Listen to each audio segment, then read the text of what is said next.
All right, let's dive into Lou Cixin's Death's End. You've sent so much cool stuff on this one. Excerpts and notes and even some of your own thoughts. It's great. I got really into this book. It feels like a Death's End survival kit or something.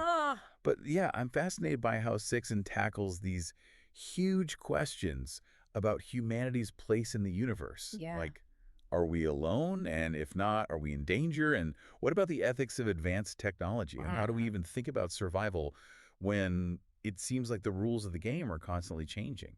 I think it's so interesting how Cixin just jumps right in. Yeah. Doesn't shy away from any of it. Right from the opening scene, he's contrasting the fall of Constantinople with this just looming cosmic dread. Yeah. It's like he's saying, hey, human history is full of endings, but this time the stakes are universal. That opening with Helena's execution, Oh, yeah. it's brutal, but it really sets the tone. It does. You get this sense of inevitability, like watching a train wreck in slow motion, that you can't stop. I felt that way, too. And then we jump to Yangdong, and she's wrestling with these revelations about the universe being hostile. Yeah. It made me wonder, is this bleak outlook just something inherent in understanding the cosmos? Right.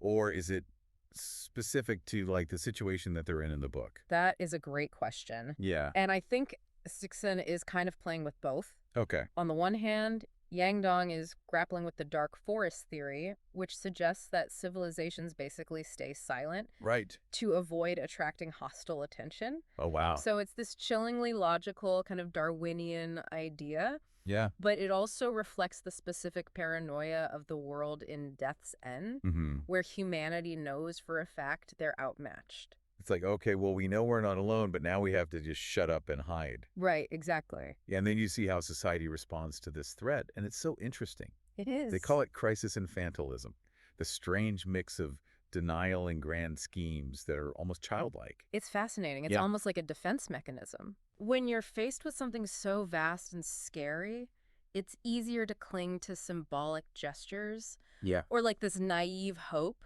Okay. than to actually confront the potential consequences. Yeah, and then there's Tiananmen and Chengxin. Oh, their story. It's so emotionally charged. It is. Buying a star for someone you love. It's beautiful. It is beautiful. Yeah. But against this backdrop of possible cosmic annihilation, it just feels heartbreakingly futile. Yes, exactly. It highlights that tension between human connection Right. and this vast, uncaring indifference of the universe. Right. And then there's the staircase program, Yes. which is this desperate gamble to send Tianming out into the unknown. Yeah, and what's so striking to me is how primitive the staircase spacecraft is. Yeah. It's like a Frankenstein mashup of old Cold War technology, which really highlights humanity's limitations even when we're trying to come up with these interstellar solutions. We're reaching for the stars with tools that are barely suited for Earth's orbit. Exactly. Yeah. And Chengxin, she's the one who recommends Tianming for the program.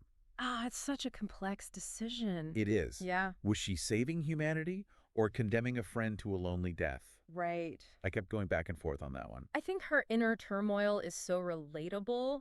It raises the question of what sacrifices are acceptable when the survival of the species is at stake. Right. And is there any way to make those choices without compromising your own humanity? And then you have Wade. Oh, yeah. Who represents this just ruthlessly pragmatic perspective. He does. He argues that Tianming's the perfect candidate because he has nothing left to lose. Wade embodies this kind of cold, calculating logic that we often see in survival situations. Right.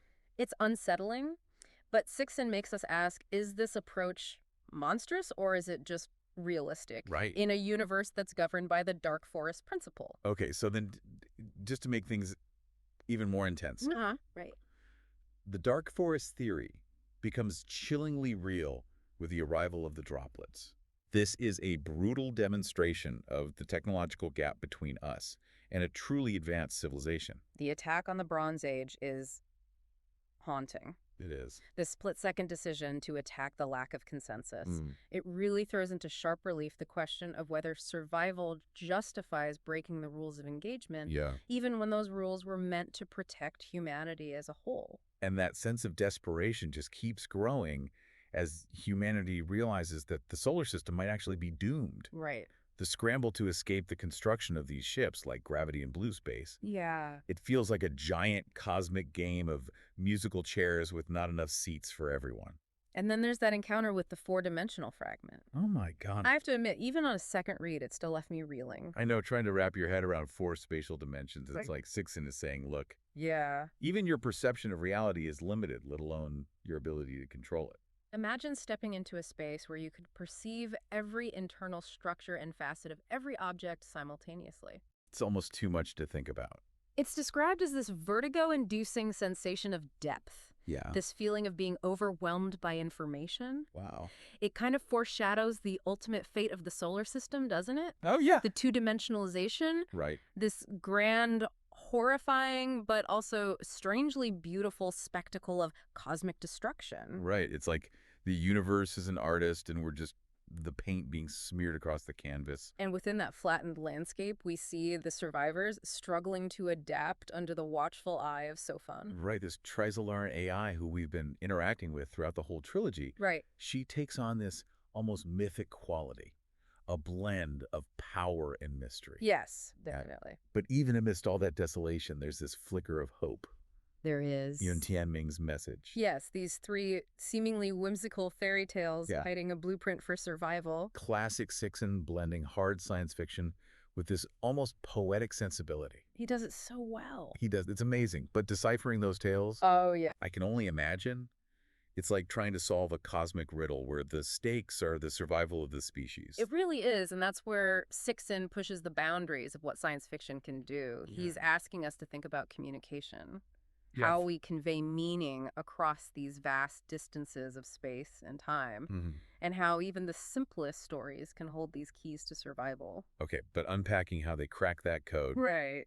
Well, that's a story for part 2 of our deep dive. So these fairy tales, they're not just whimsical stories, right? They're Tianming's way of communicating scientific principles, like a hidden message, a way to help humanity survive. Okay. It's fascinating how he uses metaphor and symbolism to convey these complex ideas that could theoretically be understood by any intelligent species. Oh, like a universal language. Exactly. Okay, so give me an example. Okay, well, in one of the tales, there's this magic umbrella. Oh, yeah? That keeps people from disappearing. I remember that one.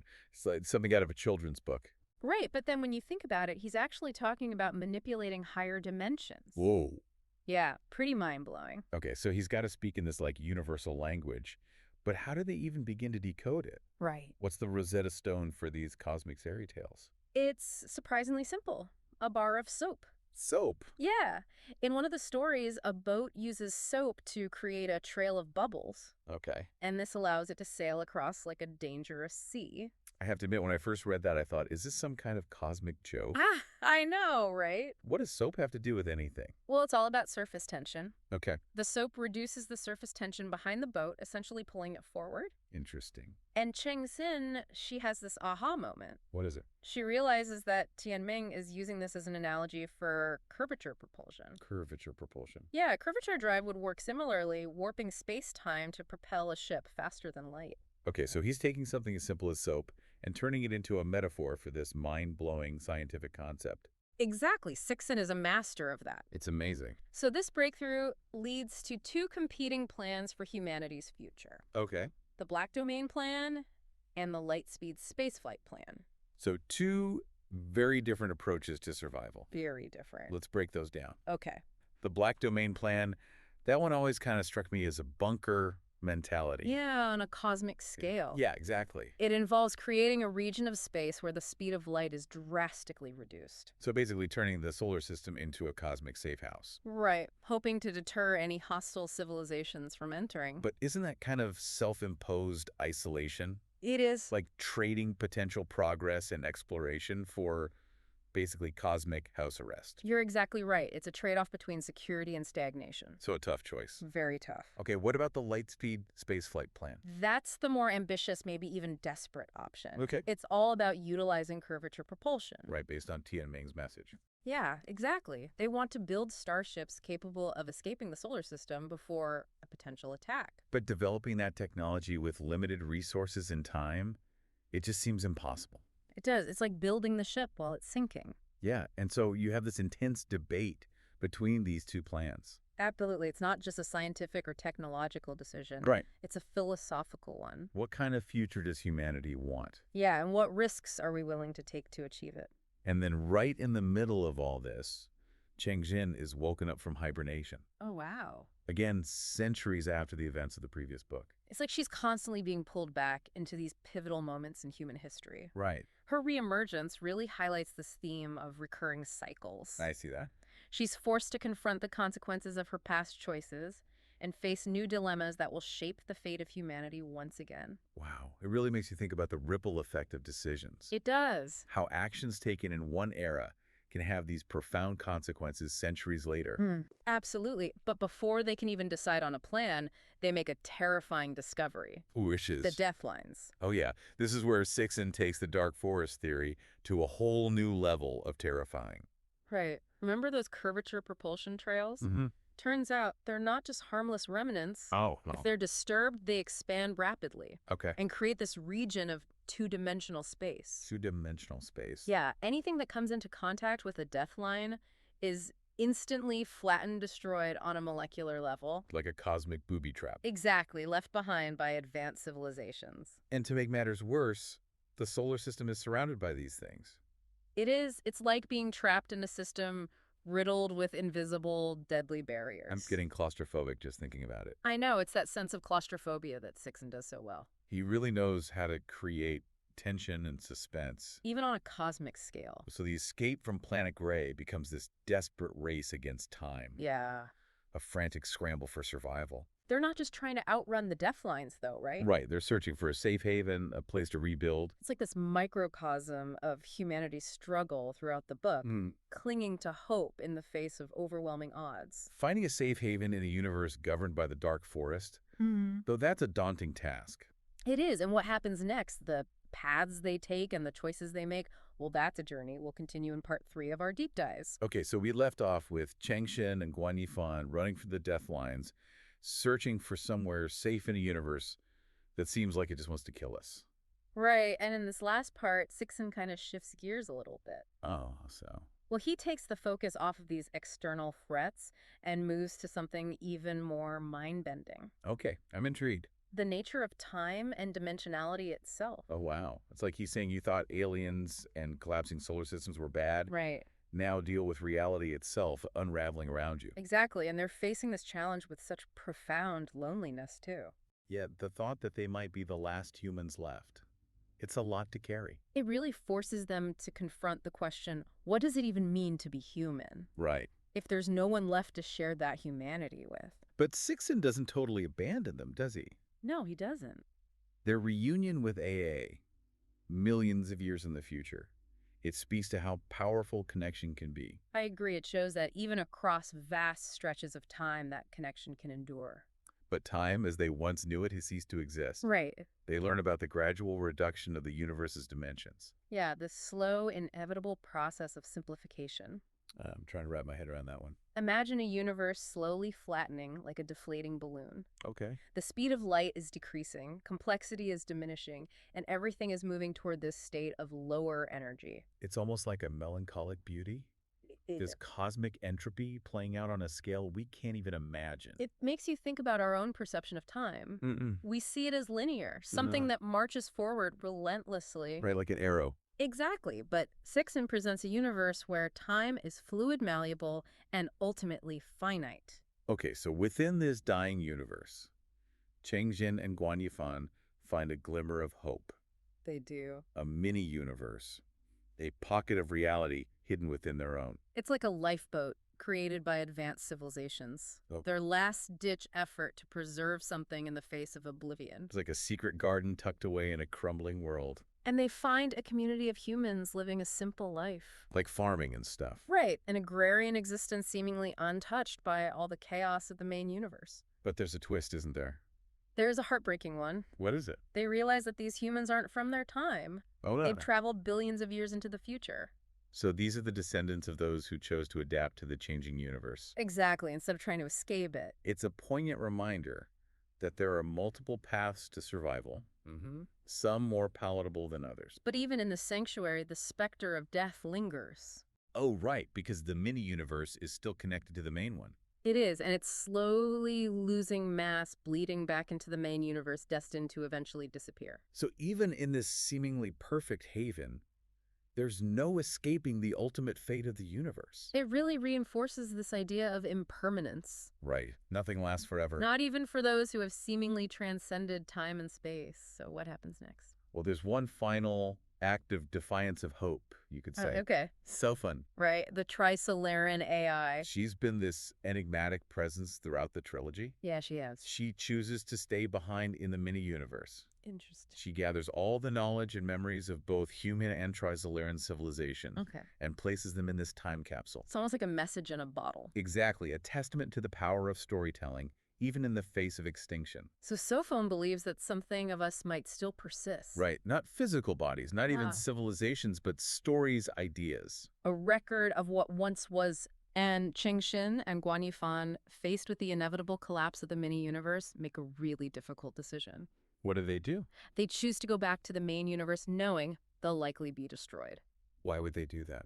It's a selfless act driven by this desire to witness the ultimate fate of reality. Wow. To see the ending of the story that began billions of years ago. And in the final moments, they experience this cosmic transcendence. They do. They witness the universe collapsing into nothingness. This grand, awe-inspiring spectacle of destruction and renewal. It's a reminder that even in endings, there's a strange kind of beauty, a sense of completion. Death's End doesn't offer easy answers or neat resolutions. It doesn't. It challenges us to confront our own insignificance in the face of the cosmos. Right. To grapple with the nature of time and dimensionality. And to find meaning in a universe that often seems indifferent to us. It's a book that really stays with you. It does. It makes you think about what it means to survive, what legacies we leave behind, and how we face the unknown. Hopefully not with fear, but with wonder and acceptance. And those are questions that resonate far beyond the pages of Death's End. Absolutely. Well, on that note, we've reached the end of our deep dive into Death's End. We have. We hope you enjoyed exploring these ideas with us. Yes, and we encourage you to keep exploring these big questions. Keep questioning and keep engaging with the ideas that shape our understanding of the universe and ourselves.